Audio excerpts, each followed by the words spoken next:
എന്തെങ്കിലും ചെന്നേ മതിയാവുകയുള്ളൂ. അപ്പോൾ അതുകൊണ്ട് അത് ജനിച്ച നാൾ മുതൽ ഉണ്ടായിരുന്നൊരു കാര്യമാണ്. അന്ന് മുതൽ തന്നെ മനുഷ്യൻ നോക്കി എന്താണ് പരിഹാരമാർഗം. കൈ കിട്ടിയതൊക്കെ ചിലപ്പോഴത് കഴിച്ചു കാണും വിശപ്പിൻ്റെ പരിഹാരത്തിന് വേണ്ടിയിട്ട്. അത് വളരെ രസകരമായ കഥയാണ്. ഞാൻ അതിലേക്കെല്ലാം കടന്നു പോകാൻ ഇടപെടുന്നില്ല. ചിലതെല്ലാം കഴിച്ചപ്പോൾ അവർക്ക് തോന്നി കൊള്ളാവും തോന്നി, ചിലത് കൊള്ളത്തില്ലാന്ന് തോന്നി, ചിലത് കഴിച്ചപ്പോൾ ഉന്മേഷം ഉണ്ടായി, ചിലത് കഴിച്ചപ്പോൾ ആൾ മരിച്ചു. അപ്പോൾ അത് വിഷമാണ് എന്ന് മനുഷ്യൻ തിരിച്ചറിഞ്ഞ് അന്നത്തെ കാലത്ത് ലാബിൽ കൊടുത്ത് പരിശോധിപ്പിച്ചിട്ടൊന്നുമല്ല, കഴിച്ച അനുഭവത്തിൽ നിന്ന് മനുഷ്യൻ അത് പഠിച്ച് മനസ്സിലാക്കിയിട്ടാണ് ചിലതെല്ലാം വേണ്ട എന്നൊക്കെ അവർ തീരുമാനിക്കുന്ന നേരത്തിലേക്ക് എത്തിയത്. ഈ ചർച്ച അല്ലെങ്കിൽ ഈ ഒരു കാലത്തിടയിൽ തന്നെയാണ് മനുഷ്യൻ ഈ കൃഷിയിലേക്കും എത്തിയത്. ഞാൻ അതിൻ്റെ ചരിത്രവും പറഞ്ഞു പോകുന്നില്ല. ഒരു 10,000 മുതൽ 15,000 വരെ വർഷം പിറകിലാണെന്നാണ് ഇന്ന് ശാസ്ത്രീയമായി ഏറെക്കുറെ കണക്കാക്കിയിട്ടുള്ളത്. അപ്പം എത്രയും വർഷത്തിൻ്റെ അപ്പുറം ഉള്ള കണ്ടുപിടുത്തമാണ് കൃഷി എന്നുള്ളത്. ലോകത്തെ മാറ്റിമറിച്ച ഒരുപാട് കണ്ടുപിടുത്തങ്ങൾ ഉണ്ടാവും. ഇപ്പം ഈ AI എന്ന് പറയുന്നത് തന്നെ ഒരു വലിയ കണ്ടുപിടുത്തമാണ്. നിർമ്മിത ബുദ്ധി, അതാണല്ലോ ഇപ്പോൾ നമ്മുടെ പ്രസിഡന്റ് പറഞ്ഞത്. നിർമ്മിത ബുദ്ധി കണ്ടുപിടിച്ചത് മനുഷ്യൻ തന്നെയാണ്. മനുഷ്യൻ കണ്ടുപിടിച്ച നിർമ്മിത ബുദ്ധി മനുഷ്യനെ അത്ഭുതപ്പെടുത്തിക്കൊണ്ടിരിക്കുകയാണ്. നമ്മൾ ഞെട്ടുകയാണ്. മനുഷ്യൻ കണ്ടുപിടിച്ചതാണ്, മനുഷ്യൻ ഞെട്ടിപ്പോവുകയാണ്.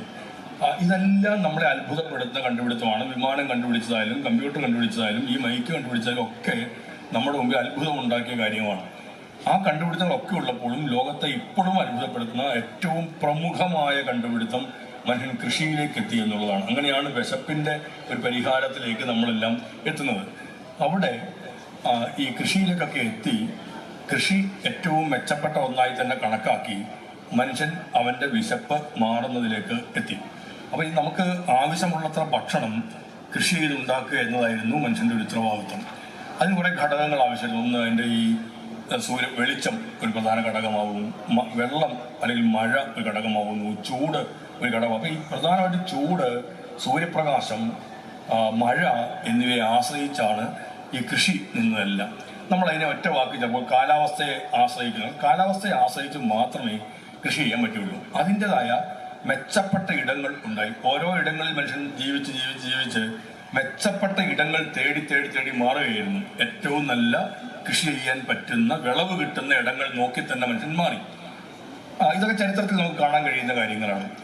നമുക്കങ്ങനെ കേരളത്തിൽ തന്നെ എടുത്താൽ നമുക്ക് ഏറ്റവും മെച്ചപ്പെട്ട ഇടങ്ങളുണ്ട്. നമ്മുടെ ശക്തി എന്താണെന്ന് ചോദിച്ചാൽ കേരളത്തിൻ്റെ കാലാവസ്ഥയാണ് കേരളത്തിൻ്റെ ഏറ്റവും വലിയ കരുത്തെന്ന് പറയാൻ.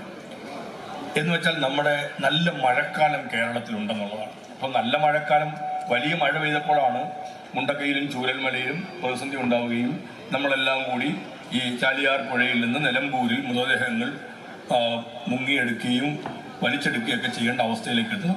ഇതിൻ്റെ പ്രകൃതിയുടെ ദുരന്തത്തിൻ്റെ ഭാഗമായി വരുന്നതാണ്. പക്ഷെ നമ്മുടെ കാലാവസ്ഥ, നമ്മുടെ മണ്ണ്, നമ്മുടെ പശ്ചിമഘട്ടം, നമ്മുടെ മഴക്കാലം, ഇതെല്ലാം ഏറ്റവും വലിയ പ്രത്യേകതയുള്ള ഒന്നാണ്.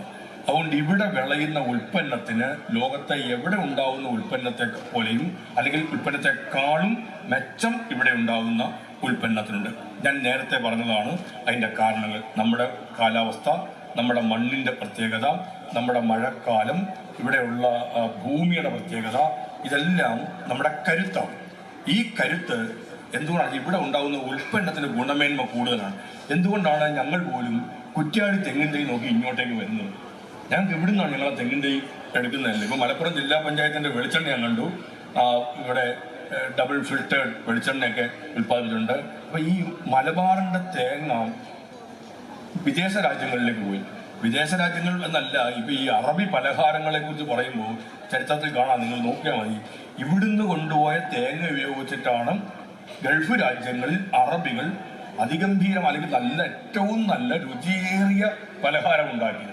അതിൻ്റെ ഏറ്റവും പ്രധാനപ്പെട്ട ഘടകം ഇവിടെ വിളഞ്ഞ അല്ലെങ്കിൽ ഇവിടുത്തെ നാളികേരമാണ്. ഇത് ചരിത്രത്തിൻ്റെ ഭാഗമായിട്ടുള്ള കാര്യം തന്നെയാണ്. നമ്മൾ കഴിച്ചു അറേബ്യൻ വിഭവങ്ങൾ എന്ന് പറഞ്ഞപ്പോൾ ആ വിഭവത്തിൻ്റെ രുചി ഏറ്റിയതിൻ്റെ ഒരു ഇത് മലബാറിൽ ബന്ധപ്പെട്ട് നിൽക്കുകയാണ്. അപ്പോൾ നമ്മുടെ മണ്ണിൻ്റെ പ്രത്യേകതയാണ് ഇതെല്ലാം എന്ന് ആലോചിച്ചപ്പോൾ നമ്മുടെ ഓരോ ഭൂപ്രദേശത്തിനും അതേപോലെ പ്രാധാന്യമുണ്ട്.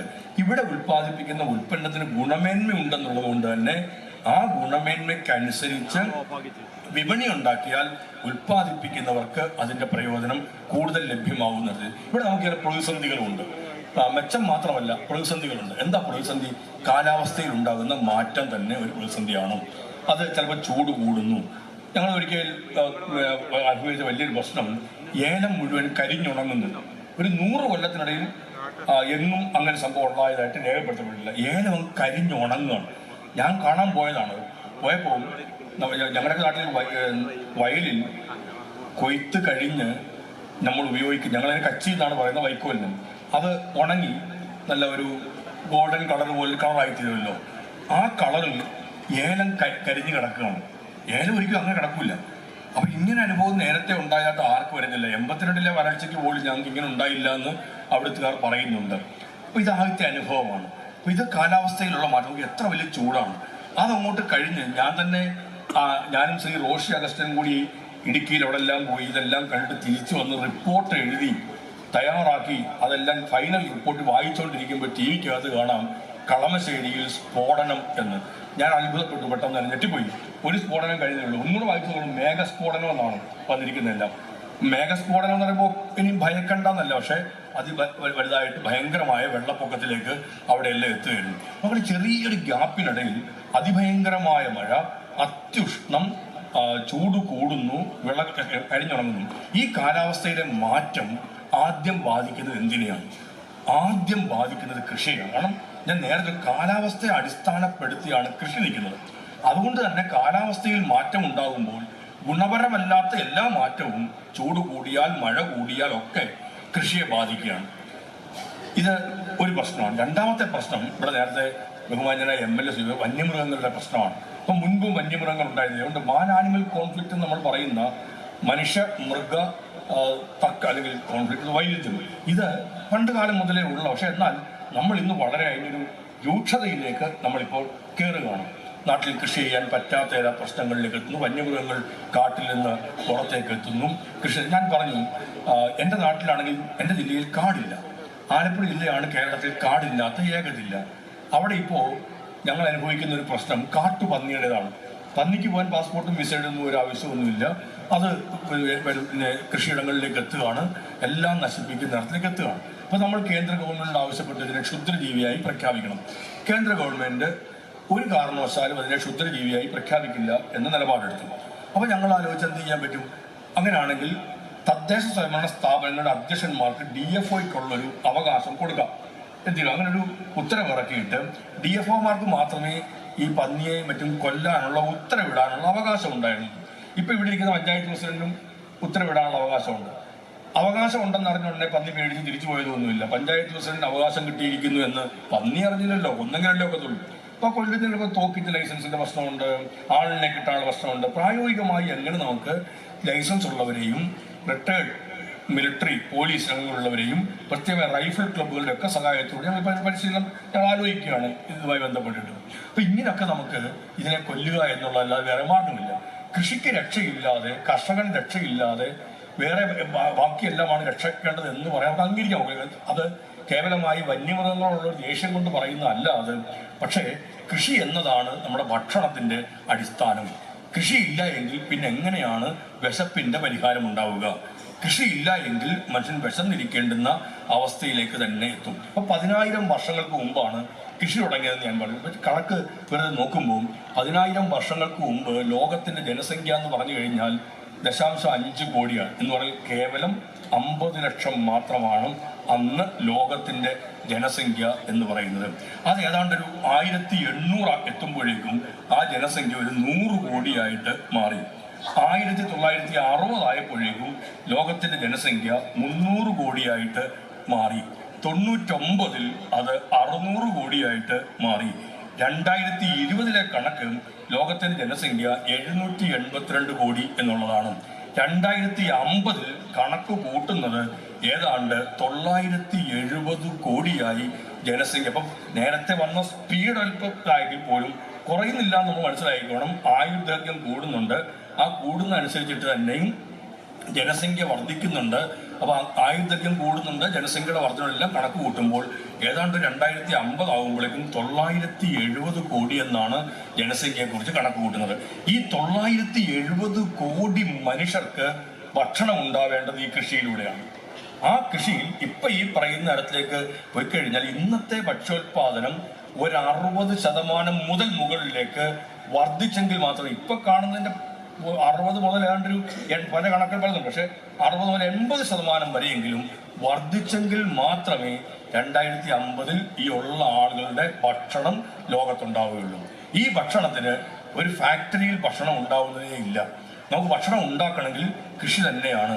കൃഷി ഇപ്പോൾ പുതിയ ഈ ഹൈഡ്രോപോണിക്സിൻ്റെയും മറ്റും പുത്തൻ രീതികളെല്ലാം വന്നു. പക്ഷെ അതുകൊണ്ട് മാത്രമായി വ്യാപകമായി നമുക്ക് എല്ലാവരുടെയും ഭക്ഷണത്തിന് വിശപ്പിൻ്റെ പരിഹാരത്തിനുള്ളതെല്ലാം ഉറപ്പാക്കാൻ കഴിയുന്നില്ല. അപ്പോൾ ഇവിടെ ഞാൻ വിശക്കുമ്പോൾ ആ വിശപ്പിന് എനിക്ക് പരിഹാരം ഉണ്ടാകുന്നത് മറ്റൊരാളുടെ അധ്വാനമാണ്. PV അൻവറിന് വിശന്നപ്പോൾ അതിന് പരിഹാരമായിട്ട് അദ്ദേഹത്തിൻ്റെ ഭാര്യ ഭക്ഷണം ഉണ്ടാക്കി കൊടുത്തു എന്ന് പറയുമ്പോൾ അവരുടെ അധ്വാനം മാത്രമല്ല, അതിനപ്പുറത്ത് മൂന്നാമതൊരാളിൻ്റെ അധ്വാനമാണ് അദ്ദേഹത്തിൻ്റെ ഭാര്യയുടെ പാചകത്തിലൂടെ ഒരു ഭക്ഷണമായി അദ്ദേഹത്തിൻ്റെ വിശപ്പ് പരിഹരിക്കുന്നതിനൊക്കെ എത്തിയത്. PV അബ്ദുൽ വഹാബ് അദ്ദേഹത്തിന് വിശക്കുന്നെന്ന് തോന്നുമ്പോൾ ഒരു കടയിൽ നിന്ന് ഭക്ഷണം വാങ്ങിച്ച് കഴിക്കുമ്പോൾ ആ കടക്കാരൻ ഉണ്ടാക്കിയ ഭക്ഷണത്തിനപ്പുറത്തേക്ക് ഒരു കർഷകന്റെ അധ്വാനമാണ് ആ കടയിൽ. ഞങ്ങൾ രണ്ടും ഇപ്പോൾ രാവിലെ കയറിയിട്ട് ഞങ്ങൾ മൂന്നൂടെ ഇപ്പോൾ കയറിയിട്ട് എങ്കള കോഫി അവിടെ കയറിയിട്ട് ഒരു പഴംപൊരി അദ്ദേഹം കഴിക്കാൻ തോന്നുന്നു. നമ്മളെ കൊണ്ട് കഴിപ്പിച്ചിട്ട് കഴിച്ചില്ലേ? അപ്പം ഞങ്ങൾ 3 പേരും കൂടി രാവിലെ ഒരു കാപ്പിയൊക്കെ കുടിച്ചാണെങ്കിൽ പോലും ഞങ്ങളെല്ലാവരും ആ എങ്കള കോഫിയിൽ നിന്ന് ഓരോ പഴംപൊരിയും ഓരോ ചായയും കഴിച്ചു. അപ്പോൾ നമ്മൾ പറയുന്നത് എങ്കള കോഫിക്കാരുണ്ടാക്കി അല്ല, ഉണ്ടാക്കിയത് അവരാണ്. അപ്പോൾ ഒരു കൺസെപ്റ്റിന്റെ പ്രശ്നമാണ്. താജ്മഹൽ ഉണ്ടാക്കിയത് ആര് എന്ന് ചോദിച്ചാൽ നമ്മൾ പറയും ഷാജഹാൻ ചക്രവർത്തി എന്ന് പറയും. പുള്ളി ഒരു കല്ല് പോലും ചോദിച്ചിട്ടുണ്ടാവില്ല, അതിന് വേണ്ടിയിട്ട് ചുവന്ന ആൾക്കാർ വേറെ നിൽക്കുന്നത് എന്ന് പറഞ്ഞതുപോലെ തന്നെയാണ് നമ്മൾ ഉണ്ടാക്കിയത് ആരെയും ചോദിക്കുമ്പോൾ ആ കടക്കാരുടെ പേര് പറയും. ഉണ്ടാക്കിയത് ആരെയെന്ന് പറയുമ്പോൾ ഞങ്ങളൊക്കെ ഞങ്ങളുടെ വീട്ടിൽ ഞങ്ങളുടെ ഭാര്യയുടെ പേര് പറയുന്നു. അല്ല, അതിനപ്പുറത്തേക്ക് ഒരു കർഷകന്റെ അധ്വാനമുണ്ട്. കർഷകന്റെ കഠിനാധ്വാനമാണ് നമ്മളുടെ വിശപ്പിന്റെ പരിഹാരമായിട്ട് നിൽക്കുന്നത് എന്നുള്ള ചിന്ത അത് സമൂഹത്തിനും ഉണ്ടാവണം, സർക്കാരുകൾക്കും ഉണ്ടാവണം. എല്ലാവരുടെയും മനസ്സിലുണ്ടാവേണ്ട ഏറ്റവും പ്രധാനപ്പെട്ട കാര്യം, അങ്ങനെ ഒരാൾ അധ്വാനിക്കാൻ ഇല്ല എങ്കിൽ ഈ വിശപ്പ് പരിഹരിക്കാതെ നിൽക്കുന്നു എന്നുള്ളതാണ്. നമുക്കൊന്നും വിശന്നിരിക്കാൻ പറ്റുകയില്ല എന്ന് ആലോചിച്ച് നോക്കുക. അപ്പൊ ആരാണ് രക്ഷിക്കപ്പെടേണ്ടത്? ആർക്കാണ് ഏറ്റവും കൂടുതൽ സുരക്ഷിതത്വം കൊടുക്കേണ്ടത്? ആരെയാണ് ഏറ്റവും കൂടുതൽ സംരക്ഷിക്കേണ്ടത്? കർഷകൻ ആരോഗ്യത്തോടെ ഇരുന്നെങ്കിൽ മാത്രമേ നമ്മുടെ ആരോഗ്യവും രക്ഷപ്പെടുകയുള്ളൂ. കർഷകൻ ആരോഗ്യത്തോടുകൂടി നിൽക്കുമ്പോൾ, കർഷകൻ സംതൃപ്തിയോടുകൂടി നിൽക്കുമ്പോൾ, കർഷകന് പൊലിക്കുമ്പോൾ മാത്രമേ നമ്മൾ രക്ഷപ്പെടുകയുള്ളൂ.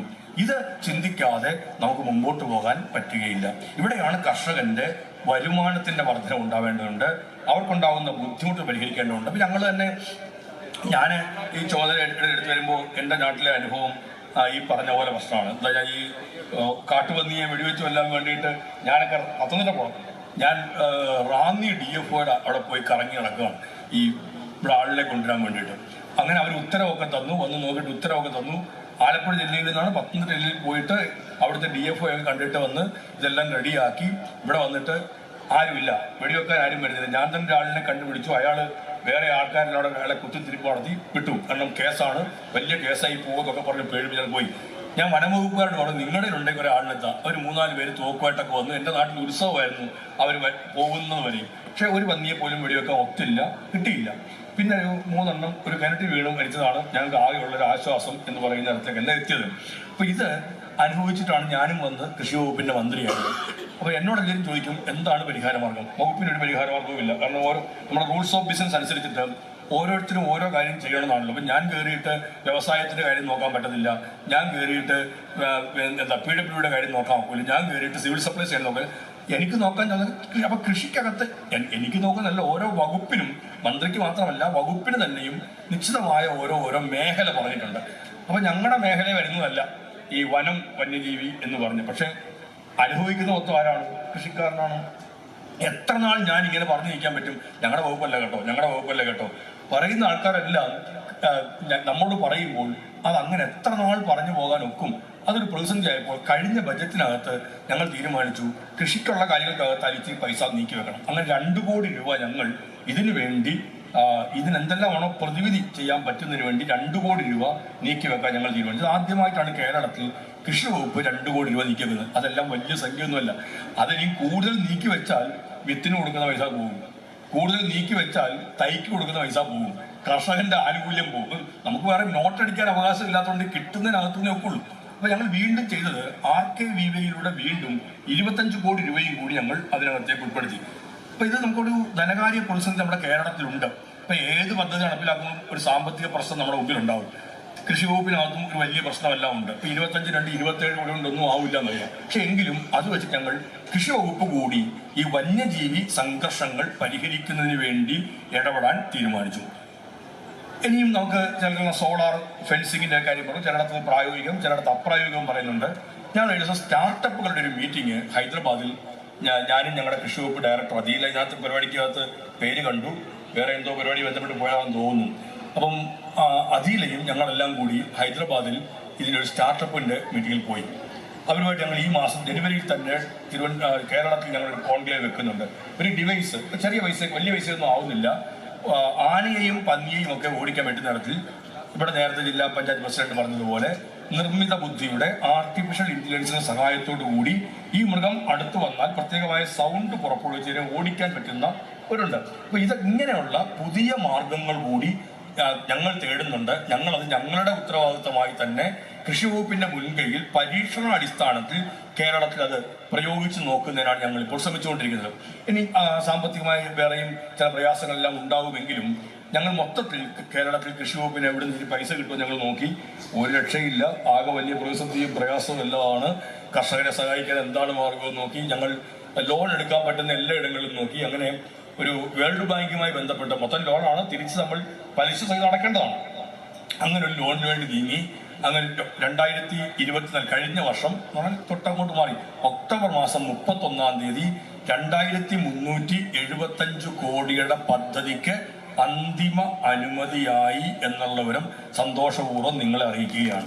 ഇത് 1980 ശേഷം കേരളത്തിലെ കൃഷി വകുപ്പിൽ ഒരു വൻപൻ പദ്ധതി ഇത്തരത്തിൽ നടപ്പിലായിട്ടേ ഇല്ല. കേരളത്തിൽ തന്നെ കൃഷി വകുപ്പിൽ നടക്കുന്ന ഏറ്റവും വലിയ പദ്ധതിയായിരിക്കും ഈ വരുന്ന 5 വർഷക്കാലം നടപ്പിലാക്കാൻ പോകുന്ന പദ്ധതി. അതിനകത്ത് ഞങ്ങൾ ഈ അനിമൽ അല്ലെങ്കിൽ ഈ വന്യജീവി പ്രശ്നം, കൃഷി പ്രശ്നം അത് ഞങ്ങൾ ഒന്ന് ഗൗരവത്തിൽ അതിനകത്തു നിന്നും കുറെ ഫണ്ട് വിനിയോഗിക്കാൻ പാകത്തിലാണ് തയ്യാറാക്കിയത്. ഞാൻ പറഞ്ഞത് കൃഷി വകുപ്പ് എന്നുള്ള തരത്തിൽ ഇതിനെ യഥാർത്ഥത്തിൽ അഡ്രസ് ചെയ്യുന്നുണ്ട്. ഇവിടെ നിയമങ്ങളെ കുറിച്ച് പറഞ്ഞു, ഇച്ചിരിയൊക്കെ എക്സാഗ്രേഷൻ ഉണ്ട് അതിനകത്ത്. പിന്നെ അത് അന്വർക്ക് പറയുമ്പോൾ ഇച്ചിരി കൂട്ടിയൊക്കെ പറയും, അത് നമ്മൾ അങ്ങനെ എടുത്താൽ. പക്ഷെ എന്നാൽ ഞാൻ പറയുന്നു, അതിനകത്ത് കർഷകന്റെ രക്ഷ എന്നുള്ളതിന് ഏറ്റവും മുന്തിയ പ്രാധാന്യം കൊടുത്തേ മതിയാവുകയുള്ളൂ. അതിനകത്ത് അത് കർഷകന് ബുദ്ധിമുട്ടാവുന്ന തരത്തിൽ അത് പ്രശ്നമില്ലെന്നാണ് പറയുന്നത്. ഈ വെള്ളമൊക്കെ ഒഴുകി വരുന്നൊക്കെ ഈ നമ്മൾ ഈ കളർ ബൾബ് ഇടുന്നതിൻ്റെ കൂട്ടൊക്കെ ഉള്ളതെന്നാണ് എനിക്ക് തോന്നുന്നത്. അപ്പോൾ അത് ഇച്ചിരിയൊക്കെ ഇല്യൂമിനേഷനൊക്കെ കൂടുതൽ കൊടുക്കുന്നുണ്ടാവും. പക്ഷെ അത് അത്തരത്തിലൊന്നും വെള്ളത്തിൻ്റെ കാര്യത്തിലൊന്നും ഒരു നിയന്ത്രണവും, പുഴ ഒഴുകി വരുന്നതിൻ്റെ പേരിൽ ആ പുഴയിലെ പിന്നെ മണലിൻ്റെ കാര്യത്തിൽ എടുക്കേണ്ടിടത്ത് പഠനത്തിൻ്റെ അടിസ്ഥാനത്തിൽ മണൽ എടുക്കുന്നതിനും വെള്ളം എടുക്കുന്നതിനും ഒക്കെ അനുവാദം അനിവാര്യമാണ്. ഇതിനൊക്കെ ഓരോ പഠനവും മണ്ണെടുക്കുന്ന അതിനുള്ള തർക്കം വരുന്നത് വനത്തിനകത്തല്ല, വനത്തിന് പുറത്ത് എല്ലാ നദികളും 44 നദികളും പശ്ചിമഘട്ടത്തിന്റെ സംഭാവനയാണ്. സ്ത്രീകൾക്ക് മാത്രമേ പ്രസവിക്കാൻ കഴിയുള്ളൂ എന്ന് പറഞ്ഞതുപോലെ വനങ്ങൾക്ക് മാത്രമേ നദികളെ പെറ്റിടാൻ പറ്റത്തുള്ളൂ. എത്ര ഗവൺമെന്റ് കേരളത്തിലുണ്ടായി? തിരുവനന്തപുരത്ത് നിന്ന് ഒരു നദി ഉത്ഭവിക്കട്ടെ എന്ന് തീരുമാനിച്ചാൽ ഏതെങ്കിലും ഗവൺമെന്റിനെ കൊണ്ടൊക്കുമോ? ഇന്ന് പിണറായി സർക്കാരിനെ കൊണ്ടൊക്കുന്നില്ല, ഇന്നലെ ഉമ്മൻചാണ്ടി സർക്കാരിനെ കൊണ്ടൊത്തിട്ടില്ല. അതിന് മുമ്പ് അങ്ങോട്ട് എത്രയോ ഗവൺമെന്റുകളുണ്ടായി. ഒരു ഗവൺമെന്റ് വിചാരിച്ചാലും തിരുവനന്തപുരത്ത് സെക്രട്ടേറിയറ്റിന്റെ അടുത്ത് നിന്നൊരു പുഴ ഉത്ഭവിക്കട്ടെ എന്ന് പറഞ്ഞാൽ അന്ന് കേരളം മൊത്തത്തിൽ ചിരിക്കും.